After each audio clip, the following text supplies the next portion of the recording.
Lalu skenario berikutnya untuk kedepannya untuk memenangkan satu putaran ini dengan modus mengerahkan kepala desa beserta aparaturnya untuk memenangkan paslon tertentu melalui cara di desa-desa yang minim pengawasan, kepala desa meminta warganya untuk tidak perlu datang ke TPS. Ini fakta-fakta yang kami dapatkan di lapangan.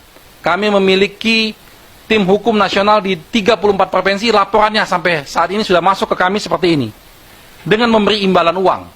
Kepala desa-desa tersebut memberi imbalan uang untuk supaya mereka tidak datang ke TPS. Sementara kertas suaranya dicoblos semua oleh kepala desa atau perangkatnya untuk calon tertentu. Kalau ini kejadiannya di Papua, namanya noken. Ada aturannya. Tapi ini bukan di Papua. Lalu di kawasan yang pengawasannya relatif baik, kecurangan dilakukan dengan melakukan money politik yang dilakukan aparat desa sebelum pencoblosan. Pembagian uang secara masif dilakukan oleh kepala-kepala desa ini. Lalu potensi kecurangan juga berpotensi dilakukan oleh KPPS dengan berbagai modus. Misalnya, memobilisasi massa yang tidak punya hak pilih untuk memilih, penggembelungan atau pengurangan suara, dan sebagainya. Lalu, ini juga sudah modus yang sudah setiap pemilu dilakukan, ini akan dilakukan lagi, yaitu melakukan pertukaran kotak yang berisi hasil pemungutan suara dengan kotak hasil suara manipulasi untuk memenangkan calon tertentu. Jadi kotak-kotak itu akan dibuat kotak yang sama, di perjalanan akan diganti. Lalu yang selanjutnya, menyalahgunakan sistem IT KPU.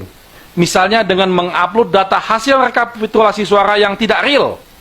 Apalagi terdapat informasi adanya pembobolan DPT dari situs KPU. Menunjukkan betapa rentannya sistem IT KPU. Terhadap potensi itu, tim hukum nasional Amin sudah meminta secara resmi melalui surat kepada KPU untuk dilakukan audit independen terhadap sistem IT KPU yang secara terbuka yang dihadiri oleh perwakilan semua paslon. Ini fair. Kalau kita meminta semua paslon hadir, kita sama-sama audit tuh sistem IT-nya. Tapi sampai saat ini kami sudah melakukan 2 surat tidak mendapat tanggapan. Dan akhirnya kami melaporkan ini juga ke Bawaslu. Kami sudah minta Bawaslu untuk mengecek tentang IT KPU. Ini supaya dilakukan audit forensik. Lalu yang terakhir, penggunaan lembaga survei. Ini mohon maaf, ini harus kami sampaikan, bahwa penggunaan lembaga survei untuk mengumumkan quick count atau exit poll yang tidak valid untuk memenangkan calon tertentu. Sementara pada saat itu proses penghitungan suara di TPS masih berlangsung.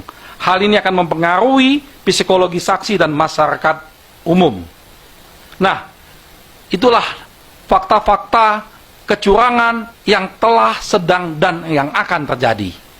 Untuk itu, kami menghimbau khususnya kepada pelaksana-pelaksana kecurangan di lapangan. Ini yang di lapangan. Kalau yang otaknya nggak bisa kami himbau karena sudah tujuannya. Tapi yang di lapangan, sadarlah bahwa kalian hanya diperalat. Nanti ketika menjadi masalah hukum, terjadi sesuatu, kalian yang akan kena. Baik itu kepala desa maupun KPPS yang ada di lapangan, masih ada kesempatan kalian untuk tidak melakukan kecurangan. Besok kami doakan ada terbuka hati kalian untuk tidak melakukan hal-hal ini. Demikianlah, demi untuk menjaga integritas pemilu dari ancaman kejahatan yang bersifat terstruktur, sistematis dan masif, dan demi menyelamatkan republik yang sama-sama kita cintai. Itu saja dari saya, terima kasih. Kembalikan kepada Pak Dirman.